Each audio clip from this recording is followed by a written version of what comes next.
Good evening. I'm Laura Franklin, Dean of the College of Humanities, Fine Arts, and Communications at Lewis University, and this is College Conversations. Our guest this evening is Lewis alumnus Yehiel Curry. In June of 2019, Yehiel Curry was elected Bishop of the Chicago Metropolitan Synod of the Evangelical Lutheran Church in America. He was installed as bishop just about a year ago in October 2019, and he's currently one of only 2 African descent males serving as a bishop in the Evangelical Lutheran Church in America. Bishop Curry, thank you so much for being with us this evening. Thank you for having me. Certainly. We're also joined by several Lewis University students, many of whom have submitted questions. So as we have our conversation this evening, I'll be interjecting with some of their questions as well. So I would like to start by asking you about your background. You have a really interesting background that in a lot of ways mirrors that of many of our Lewis University students. You grew up in Southside Chicago, coming of age in the 80s. And in referring to how you perceived yourself at the time, you've stated, quote, "Thinking back on my own childhood experiences, I could easily recall being one of those young men who needed saving. I was bitter and prone to violence." I wonder if you could tell us a little bit more about your experiences growing up, and particularly what made you bitter or prone to violence. Yeah, I think that statement was a reflection about me looking towards my younger years in response to a question about mentoring. As a young man, my dad was murdered on the south side of Chicago when I was 2 years old. And I grew up just a young man looking for other men to serve as role models, and found it difficult during that season. I have 7 sisters and 3 brothers. Growing up on the south side in a low-income area, watching gentrification, moving to the community, kind of going from place to place, I just remember just wanting to do more, wanting to be more, and realizing that maybe there weren't enough opportunities. And so as I was looking back, I realized that this group of kids that I was mentoring, I was mentoring them because I saw myself that in these young men, it was me who was needing saving at the time. That, I didn't know that about your family background, and I can't imagine what that might have been like going through the loss of your father and really some adverse circumstances. And I would say that given those challenges, I'm just guessing it might not have been really obvious to you that you would have ended up in college, and yet you did. You came to Lewis University. And I'm just wondering how you kind of found your way to Lewis, and once you got here, how you connected into the Lewis community.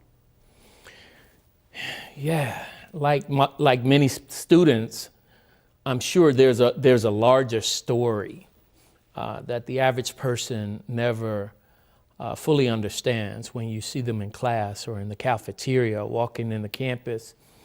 For me, I went to Mount Carmel High School. I always knew I was going to go to college because that's something my mom really stressed for all 11 of us. And right out of Mount Carmel, I was planning on going to Clark Atlanta University. But there was a snafu where Clark had merged with Atlanta that year, and there just wasn't enough beds for all of the students who had applied. And so I ended up having to stay home that first semester, and I was working at a local hardware store. And while I was trying to figure things out, I had enrolled in Harold Washington and started taking some classes there locally. But I had something unique. I lived with somebody who worked at Lewis University, and just decided that I was going to come and enroll here that second semester. And that's how I ended up here on campus at Lewis University. That's great. I love how, and this is true, throughout life, you have one sort of tipping point or one kind of odd set of circumstances, like for you is not being able to go to Clark Atlanta after all, that led you on this larger path. Maybe looking back on it, does it seem like it's great that it kind of didn't work out the way that you felt? Like, can you reflect on that? There's definitely something stirring in the story. I won't elaborate on it now, but as fate would have it, my wife also ended up here at Lewis University. We met here. We both were second semester freshmen. And so having been married 25 years and having 3 daughters, it just seemed like it was meant to be. And so, I definitely feel like being here, there was some stirring spiritually that allowed that to happen. Yeah.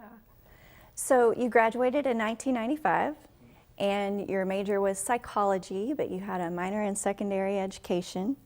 And one of our students, Kay Shauna Barth Lofton, wants to know if there are ways in which, looking back at your time at Lewis, that here at Lewis, your formation or your call to the ministry was influenced in some way. Yeah, absolutely. I'm not someone who, as a 10-year-old, said, I feel this call to ministry. I've learned, especially through my work with the ELCA and Lutheran Church, that gave me vocabulary to things that I was feeling inside, even during this time on this campus, that I didn't have a name for. So when I was here at Lewis, I joined the gospel choir. Most of us did, and there was something happening internally that I couldn't really put my hand on.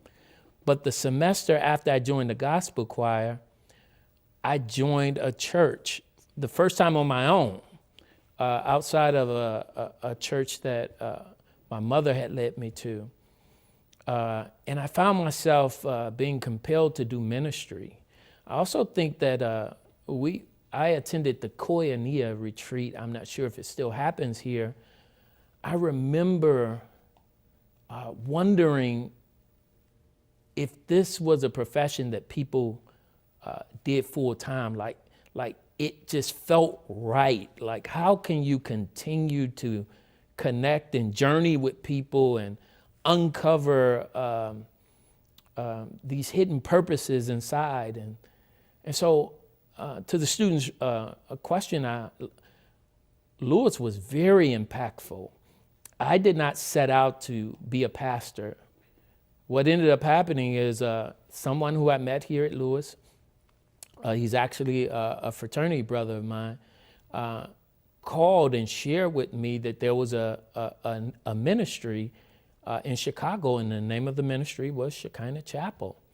And I was a teacher at the time, and I was looking for an opportunity to mentor some kids, and it had a mentoring component. And so I went to this church and was shocked to see a young, thriving ministry. And I ended up leading this ministry. And many of the people I've met at Lewis University during my time here played a significant role in helping us to launch this ministry. So my who I am today could have never happened had I not been here at Lewis University, singing in the choir, getting an invitation to just go and be a part of a ministry. And that ministry ended up asking me to become their pastor. And we're here today. Yeah. So I hear in your story this sort of through line that you lost your father as a young child. You were sort of looking for a mentor, maybe throughout your adolescence and youth. And eventually you became that mentor for others. But I want you to maybe fill in some of those gaps for us. Was there a mentor or mentors for you in high school or whenever you got to Lewis that you found were really impactful and formative for you? Yeah. I've had a number of awesome mentors over the years. When I was here at Lewis University, I got to come to school here with my brother-in-law, a guy by the name of Ken Wiggins, who was somebody who was really helpful to me. Someone who was working at security was a gentleman by the name of Gordon Kendall, who served as a mentor for so many of us here on the campus. There was a lady named Dr. Harvette Gray, who was part of a student support team program funded through the Lilly Grant, and who was just really instrumental in my life. A lady named Claudette Tolson, who was an African studies professor here. Dr. John Greenwood was my advisor and somebody who I still stay in contact with today. And so, I am who I am today because so many people has decided to make an investment in myself. So, yes. The other sort of theme that I'm hearing, you're talking about people at Lewis and in other parts of your life who made an investment in you, who sort of saw you and accompanied you for part of your journey. And that speaks to this mission value of association that Lewis has. Whenever we were talking before we came into the studio together, I was talking with you and your wife, and you were talking about how your fellow classmates at Lewis, you're still in touch with, what did you say, 50 to 60% of them? Yeah. There's a large group of those students who we were in fellowship with from 1991 to 1995. Many of them were in our wedding. They're our children godparents. They were members of our church. They're part of our Lutheran faith. They're fraternity members. Our children call them auntie and uncles. I would say about 50% of those core people who were in our lives during our Lewis days are still there. And so Lewis has a special place in our family. We still continue to draw on those relationships each and every day, and the experiences we had here moving forward. It occurs to me that whenever you're talking about the relationships that you formed while you were here, both with mentors and classmates, that it seems like the other thing that you've carried with you into your life is the importance of being in relationship with other people. I wonder if you could take us back to when you first became acquainted with Shekinah Chapel.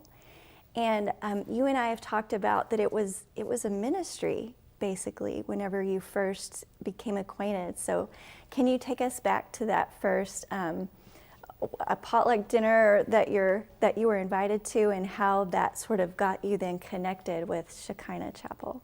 Yeah.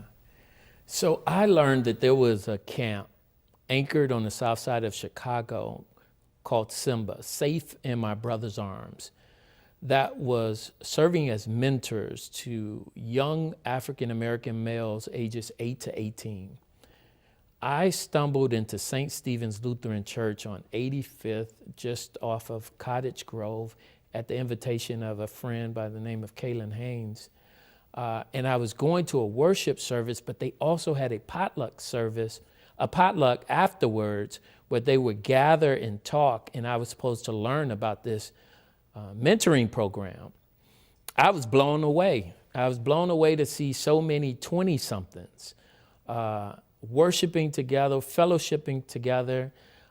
They would do haircuts some nights, and they would have real men talk conversations.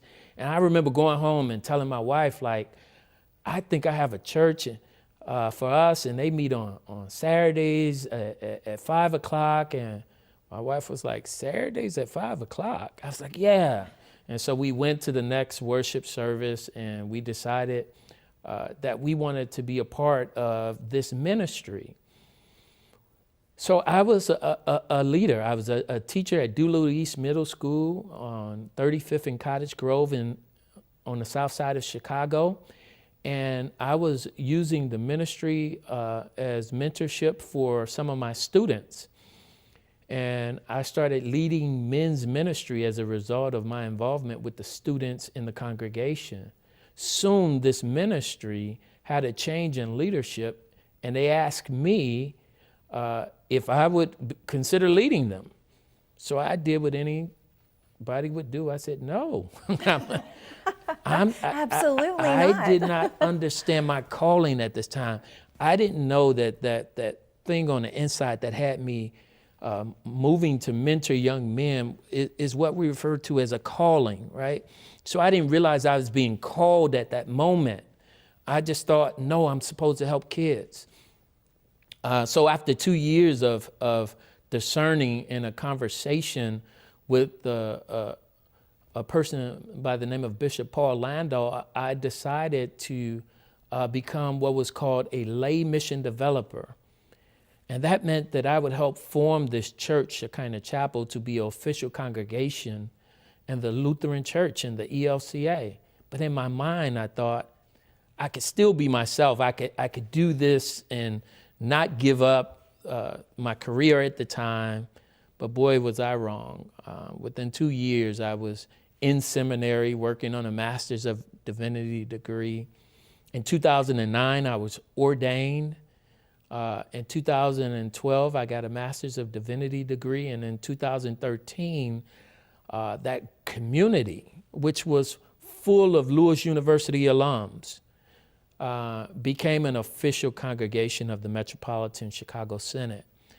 And to just think, that was in 2013, and this awesome community of witnesses asked me to be their bishop, or elected me to be their bishop just 6 years after that in 2019. So it's just been an awesome, unbelievable, unsuspecting ride in ministry, where in my mind, I wanted to work in foster care, and I wanted to be a teacher, and I never internalized that inward feeling to be a call to the ministry. So I want to ask you a little bit more about that. So I know that, as we said, you graduated from Lewis in 1995.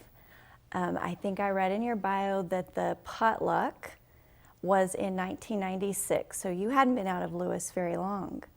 But at that time, you were actually working in social services, right? So can you tell us about your job and what you were doing there? As you said, I could still be myself, I could still keep this career. So what were you doing, and how did that really kind of connect with what you felt like you wanted to be doing at that time? Yeah, I graduated from Lewis in June 1995. We got married September 1995. So that June, I got a job in social work. My major was psychology, and had a minor in education. And I was working with a group called INTAC. I worked on the opposite of foster care. As an INTAC worker, it was my job to help keep families together.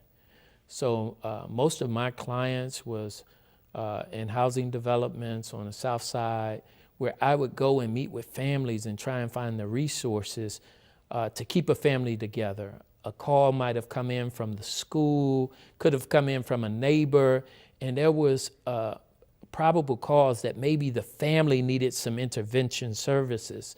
So it was my job to keep those families together, and I really, I loved doing that work.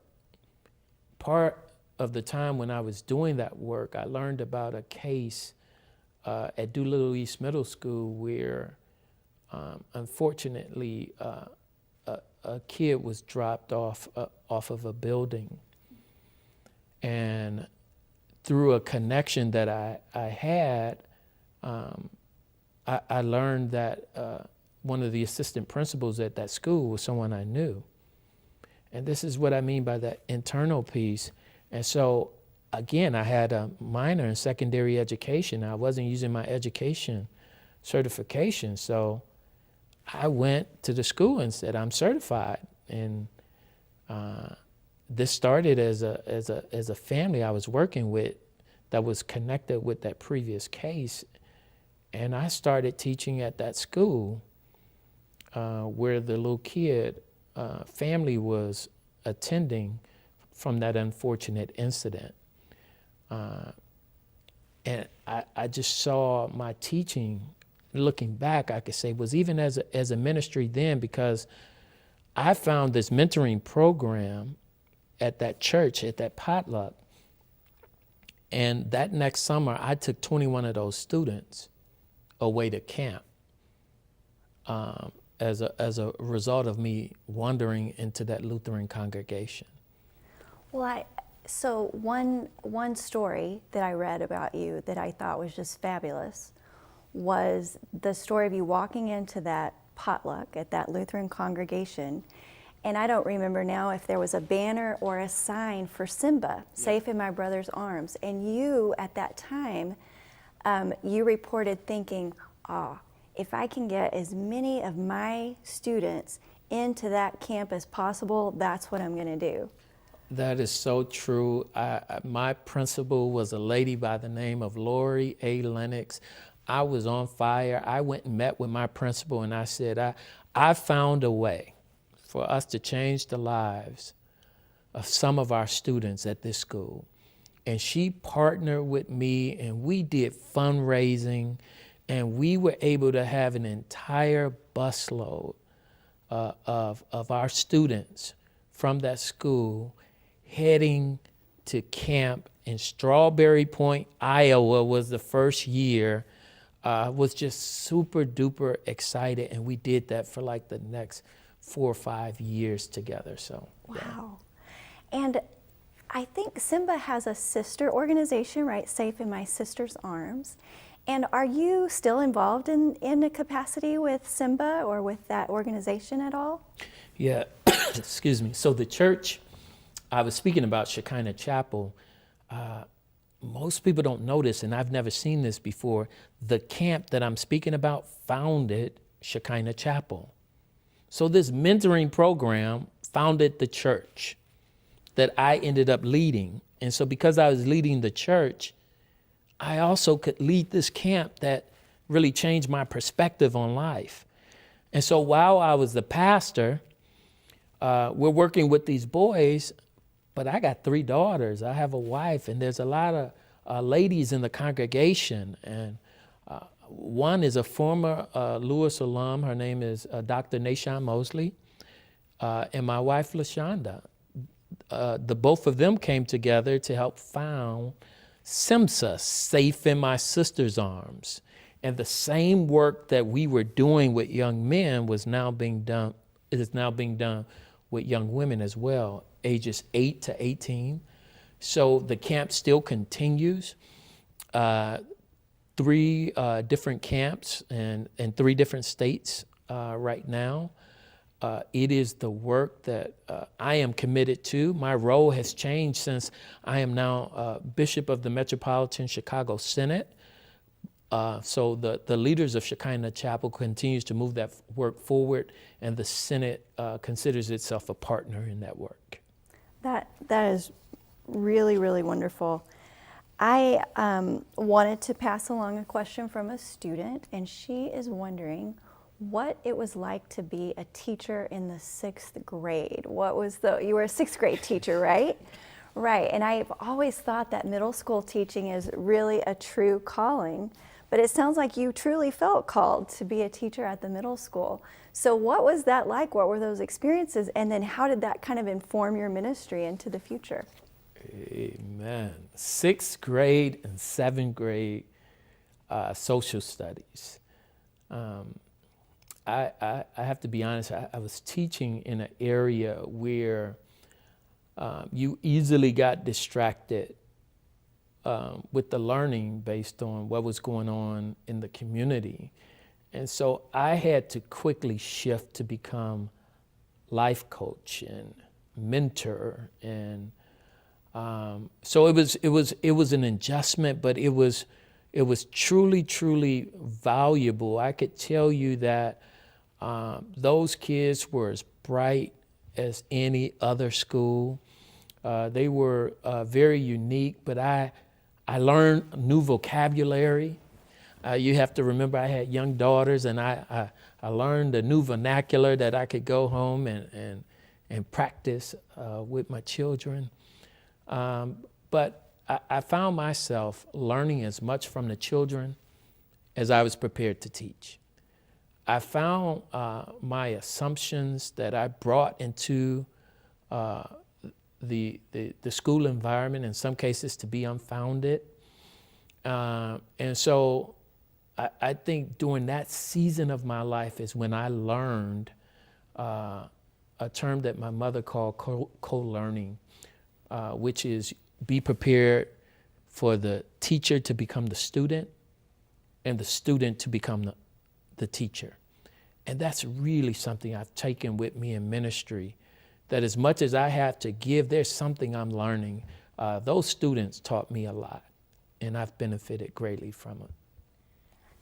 I think it takes a lot of humility as a teacher or as a leader of a congregation to acknowledge that the people who, who we're leading in whatever area are really teaching us along the way too. And it's really important to be open to that and to be willing to just be a learner all throughout our lives, I think.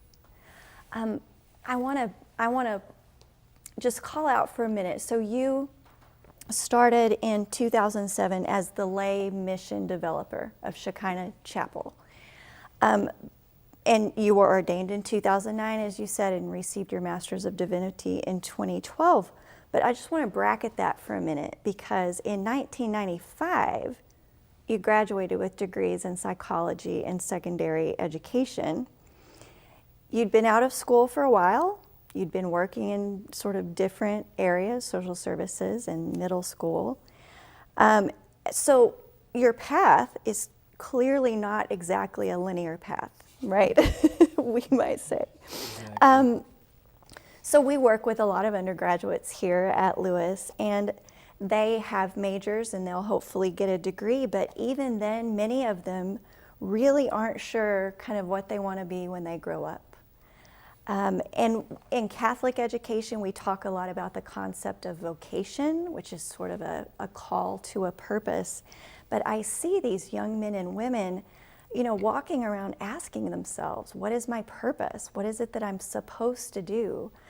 And in fact, one of our students, Shanton Brown, asked if you could speak to that.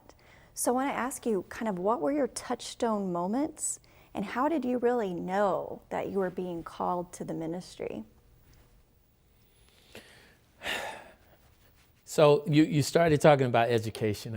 I remember, I thought I cut a deal with God, that if I could get a BA degree from Lewis University, I would never ask God to send me to school ever again. So the master's degree was just something I wasn't expecting. But here's what I've come to learn. When you find yourself in that ministry field, at that place of work, where you feel like you could work 6 hours and it feels like 3. That's really something internally speaking towards you. I found that when I found myself working in ministry, even when I had another job, ministry had a way of refreshing me. And now I'm able to look back, and all of it was pointing to ordained ministry, but I didn't realize it. But I am so grateful that I took the time to be in social work. I am so grateful that I took the time to be a teacher. And so what I would say is be totally present wherever you are. I call it the new car experience. So whenever you get a new car, you're all excited, but as soon as you drive off the lot, you realize there's a bunch of cars like yours on the road. And I like to say those cars have always been on the road. But now that you have one, you realize it. And so when you're going through life and you're trying to figure out what it is I want to do, when we immerse ourselves in our present place, it's like a new car experience that we begin to notice the parallels in life that's also on the road. So we've all been there. Is this what I want to do?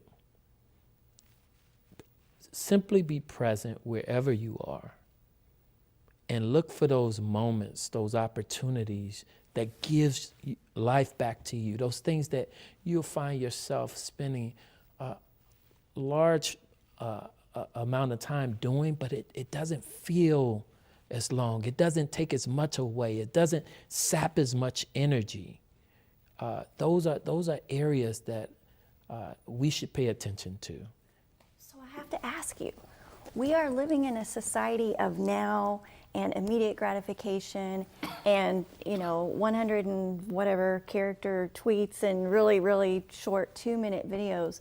How do we get our young people in our lives to cultivate that sense of presence? What are tools that we can teach them? How can we say, look, you've just got to slow down and just be where you are? The society is antithetical to that. The society just wants you to go for the next thing and do more and be more. And what you're saying, though, is you discerned your path by being present. So how, in your opinion, can we cultivate that mindset among our young people? It reminds me of our Advent season, this whole idea of waiting, right? And we are a society that want instant vote tallies, and we want microwave meals, right? And so we want everything right now. So there is some benefit in the waiting, and I think we're in a difficult time right now in a virtual world where whether we want it to or not, we find ourselves waiting for governors to clear us to be able to go back into restaurants. And in that time, we found new ways of cooking, new ways of eating, and this whole waiting for us to visit people that we love.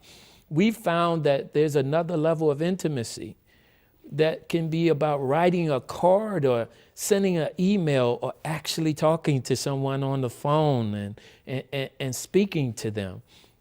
So in this season of waiting, not only as a school or as a church, but as a society, we have been forced to wait.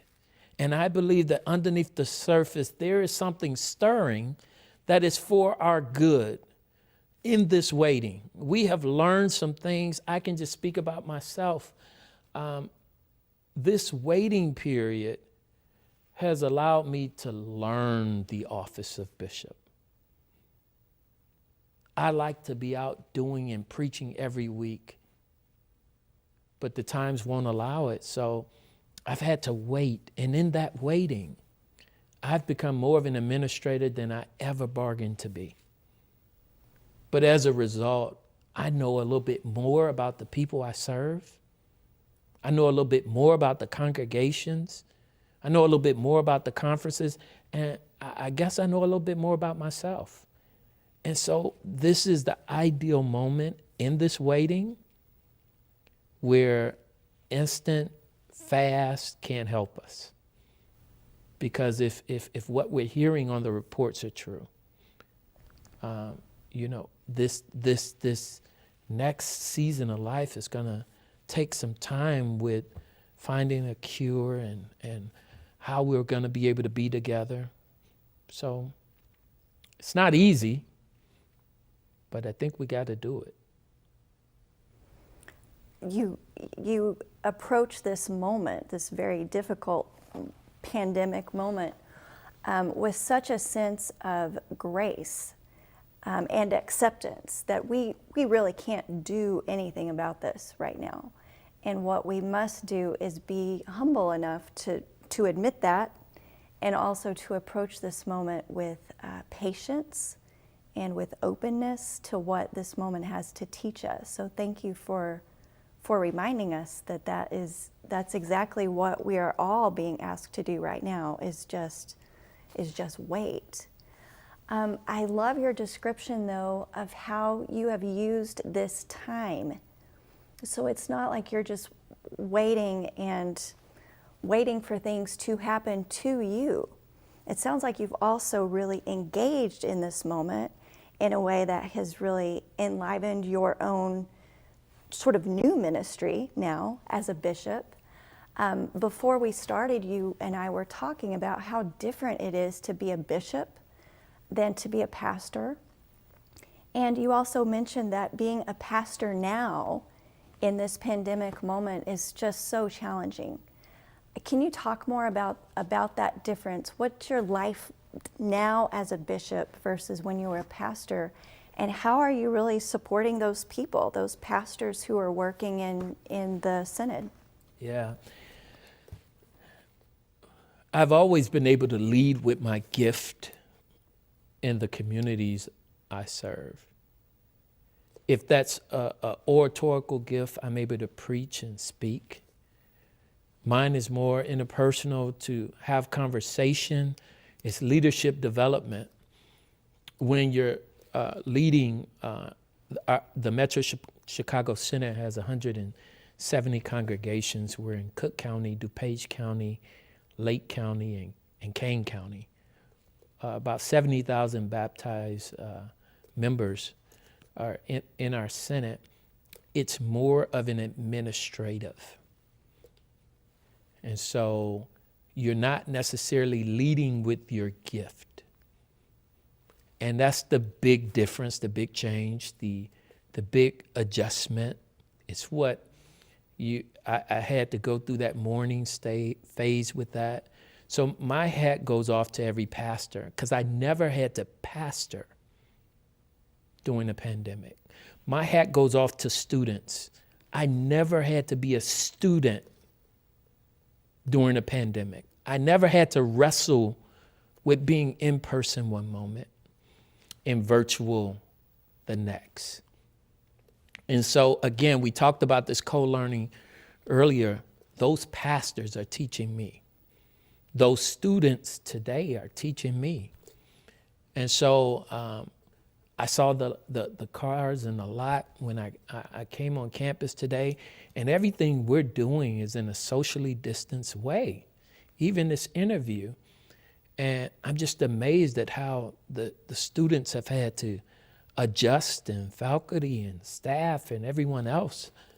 But yeah, so it's kind of weird, because in this moment, it's really about those intimate opportunities that you get to share with one another about your experiences. And I do kind of miss that from my time in being a pastor. But as I shared with you today it's more administrative. You're doing a lot more writing than maybe you would have done, a lot more, you're sending out a lot more communications than you might have. You're considering the needs of so many more than just the small community in which you were initially serving. Yeah. One thing I found in this moment, so I too am an administrator, so I feel like my primary job is to really support the faculty members in my department so that they can do their best work with their students and for their students. And one thing that I've discovered, and I want to know if this is true for you too, that in this pandemic moment, there is a lot of kind of emotional labor that I'm also taking on, that I'm supporting them not just with sort of information and resources, but also that there's a lot of that is really providing emotional support at a level that I didn't necessarily anticipate whenever I took this job. Are you finding that to be the case as well in your position? Oh, absolutely. I'm finding that my ability to listen is being sharpened by the role in which I play, and I have to be attentive in these very small incremental moments for each individual. And I guess in my mind, they become your congregation. They become your classroom. They become your group.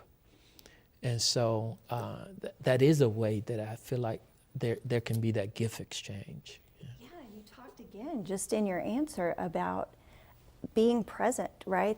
I feel the same way. Like, in order to meet the needs of faculty members or staff members, you have to be where they are. You have to be present with them where they are. So I think that's a lot of what you're doing right now too, it seems. Yeah. I want to go back to Shekinah Chapel for a minute. Mm-hmm. So when you first became involved, it was a ministry, right? Yes. And you worked with them for years in various capacities, and eventually they grew into a congregation of the Evangelical Lutheran Church of America. Yes. And you were really instrumental in that transformation. That's an amazing accomplishment. I just want to say that first. But I want to know, can you kind of walk us through what that looked like? What were those various phases? And I'm really interested in all the times that you must have or might have questioned yourself, or questioned, is this the right path? I would imagine that would be a difficult transformation to undergo. I was in a unique program. It was called the TEAM program, Theological Education for Emerging Ministries. And this program was unique because you got to go to school and serve a community at the same time. So you were doing double duty. And so what I tried to do was empower leaders to be able to lead so that I could go to school. So for example, Bible study had to be facilitated by other lay leaders because there's a great chance that I'm away in class. What we call the pastoral care, the going to visit the sick and preparing people for baptism class or confirmation, those things depended on the leaders. And so, yes, there were many moments that I felt like it was way too much. And in case no one's told you, it's truly got to be a calling, because it isn't the best of pay during that time. But I think our biggest struggle was I also had a family that I had made commitments to. And what is it like when you're in the midst of this calling and you're being called to go back to school, to lead this larger community, and you made commitments to your wife and your 3 daughters? And so I questioned myself a lot during that time. And even when I got into ministry, I probably didn't have the right conversations with my family that I should have, because it's such an internal thing. I didn't say, well, listen, I feel like I'm being called to the ministry, and this is going to mean that 70% of my time is going to be in this arena. And I've been grateful for just the opportunity to have an awesome family unit that we've been able to heal through those early times, and we really have those conversations about what's next in life, and making sure that we all have a say and are in support of it. But looking back, I was terrified. And I need to say this because my early days in ministry, although I was being called, it was a burden.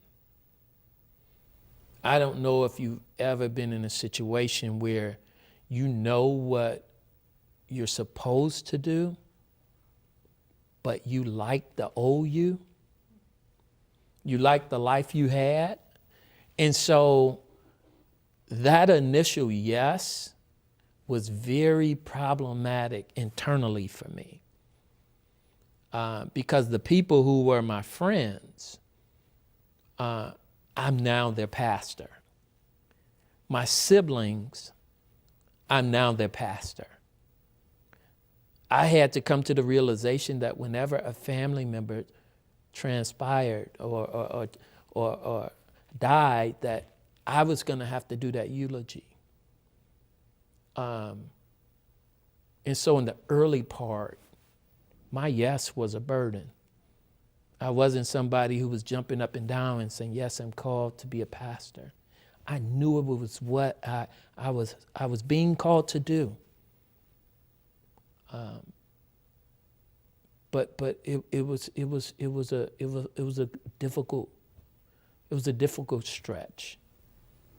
Did you find during that time that you had to say yes over and over and over to kind of remind yourself? It was like a yes, and then I don't know, maybe, and then okay, yes, and then I don't know. It's really, because it sounds like you're having to kind of recalibrate your identity and your relationships as you're going through this process of saying yes.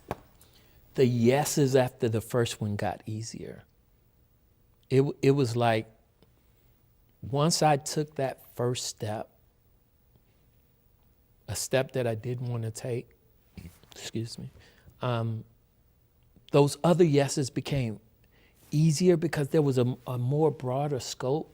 I don't know if I was just seeing through different eyes, but I began to see the possibilities. I began to connect dots. Other doors I began to see kind of open or materialize. So I could say that first one was the most difficult one. But then after that, it became a lot easier. It felt right. You know, there's a relief when you're finally saying yes to something that you know you're called to do and you can do it.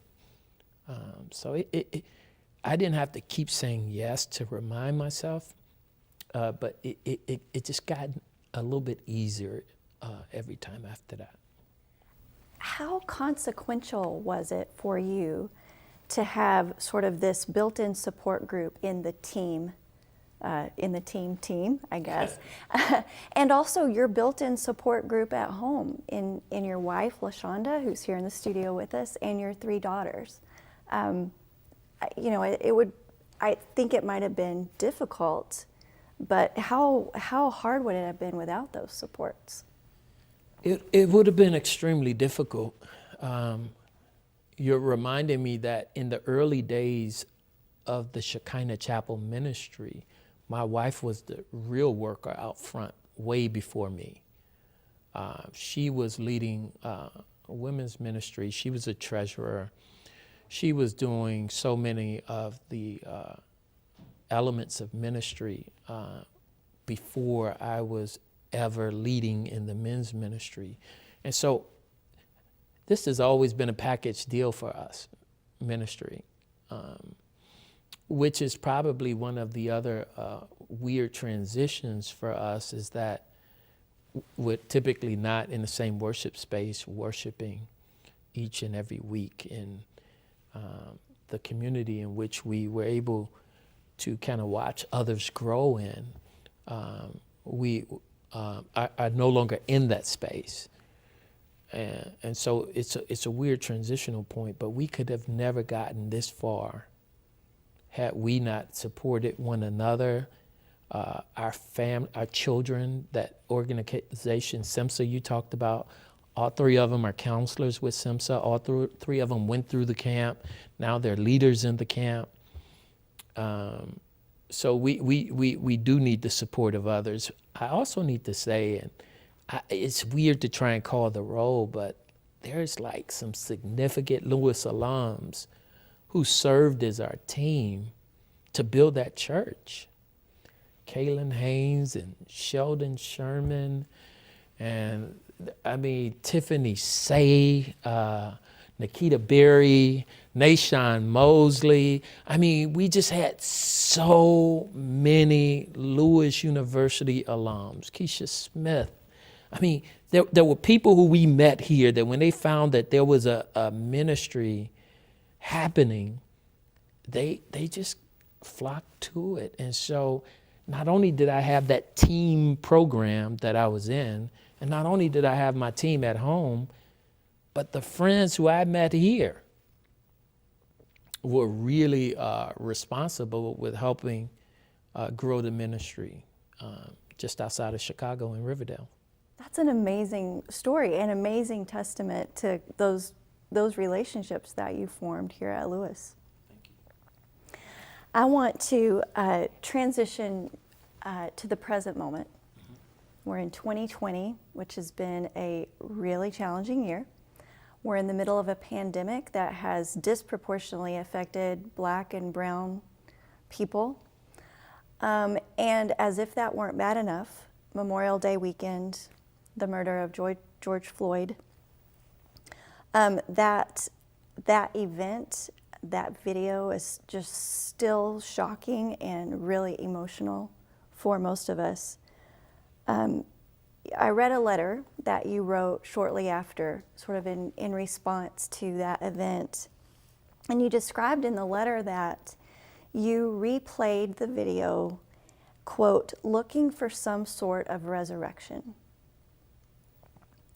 Can you just take us back there? What were you looking for in terms of a resurrection? Who were you wanting to be resurrected in that moment? With George Floyd,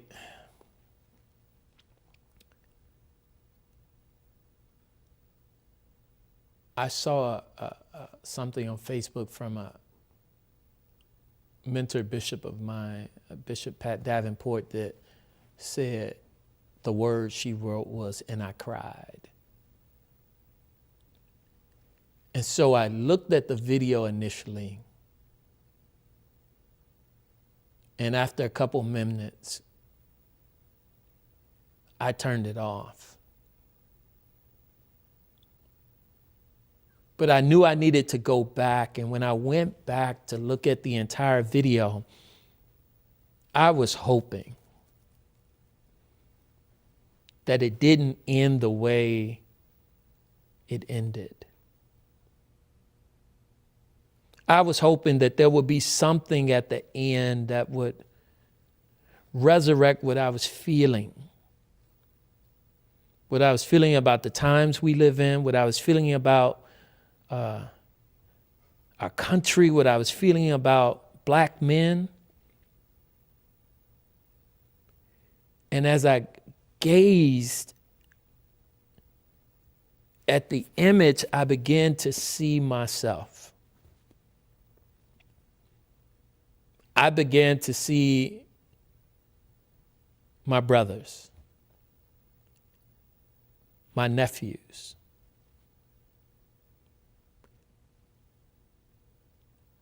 It was a captivating moment. Things that we had seen growing up that it never found its way to make it to social media. You asked earlier about that younger me. That when I walked on the campus of Lewis University, no one could see how many times I had been harassed by the police or the bad situations I had in my life. And so it all just, at that moment, it began to materialize itself. And so that was I wanted so bad for us to be better. You went on in the same letter, and you made this statement. I'm going to quote. You said, "Social statements are good and fine, but for change, for real and lasting change, we need to be in relationship. We need to come together with a common goal, striving collectively to eradicate racism and injustice in our communities, in the church, and in the world. May it be so. And in the words of 1 John 3:18, may it be so not in word or speech alone, but in action and in truth. That to me, Bishop Curry, is a strong call to action. And I wonder if you're seeing signs of communities coming together in relationship with one another to right the wrongs of injustices. I'm not sure what we're seeing, but here's what I know. We have an opportunity. Lewis University, Romeoville, Chicago, Illinois. When George Floyd first happened, I saw a diverse group demand change. From that time to now, we've got sidetracked. But the one thing remains is that we've got to be in relationship with one another. My values and what I care about and how I see the world, even if you don't get it, we need to be able to share it. And one of the steps that I believe we can do, one of the steps I think I've tried to take, is to model the staff around the world I want to see. And so the work we have to do is we cannot say that I don't know anyone from that environment or that community. You hire them. You bring them in. You give them an opportunity. And so this waiting season that we have is really an opportunity for us to dig deeper, to learn the people who we are sitting next to learn who our neighbors are. Who do we teach with? Who do we share with? I call this doing your own work. I got a lot of calls, and people want to know, how are you, and what's next, and what's planned, and what do your family think? And when it happened again in Kenosha and those calls began to come, the same people who was calling, I asked them, how are you? What's next, and what do your family think? And some of those people who had called me hadn't done their own work. And doing your own work is, even if it doesn't affect your community, when you see it, we've got to talk to our own families about it. What do you think about the video? We got to talk to our own coworkers about it. We got to talk to our own church members about it, and then reach across the aisle. So that when you say, how are you? I say, fine, how are you? There's a response. When you say, how's your family taking it? I say, not well. And I say, well, how's your family taking it? There needs to be a dialogue. See, that's the way we engage with one another. That's the way we share stories with one another. So this is a moment. This is an opportunity for us to care about each other's values. So one of our students, Stephanie Hart, asked, I'm an undergraduate student, right? Most of them don't have family, of their own, right? Their own children. What can they do? What can our undergraduates at Lewis do to make a difference, to be in relationship, to be called, as you said, to action and to truth? I think it first starts, it could be classroom, a study group, a youth group, a mentor group. We don't talk to each other. We got to really start talking to each other. Now, everybody has a role. Our roles could be different. So when issues come about, or when there needs to, or when there's a difference of understanding, we don't all have to take the same road, but we do have to answer this question: what do you feel comfortable with? What's an entry point? How do we begin this process? But it's my experience as a bishop that many people in a congregation don't know each other. They're not talking to each other. And so what I hope to promote is that in this season, start with the person on your pew. I know we're not in church right now, but when you're looking at Zoom, who's ever on your Zoom row, ask them some questions, start talking to them. So. And that's great advice. That's something we can all take to heart. So as we wrap up our time here, I have one final question for you. Bishop Curry, what is it right now that is giving you hope? There has been a lot of generosity, not only throughout the world, but just locally, that I've been able to witness. That gives me a lot of hope. As a result of COVID-19, we've been able to see clusters of congregations coming together to help with feeding programs, to help a congregation that's in need. There's been a level of generosity that has allowed many of our congregations to stay afloat, to not miss a beat. And so that's what I mean by something stirring underneath the surface. There's been a lot of positivity. There's been neighbor helping neighbor, caring for one another, providing shelter for one another. And that's what gives me hope. We've got pastors who's never seen this before, who are using their imagination. They're coming up with new ministries, new ways of relating to youth, and new ways to care for one another. They're creating plans to involve lay leaders so we can become the priesthood of all believers. You know, I'm excited. I feel like there are a lot of great things that are happening. Thank you. And thank you for sharing your time with us and your stories with us. I have been truly blessed by your presence. Thank you. Thank you for having me. And that's it for our college conversation, and I hope you'll join us for more college conversations. Thanks and good night.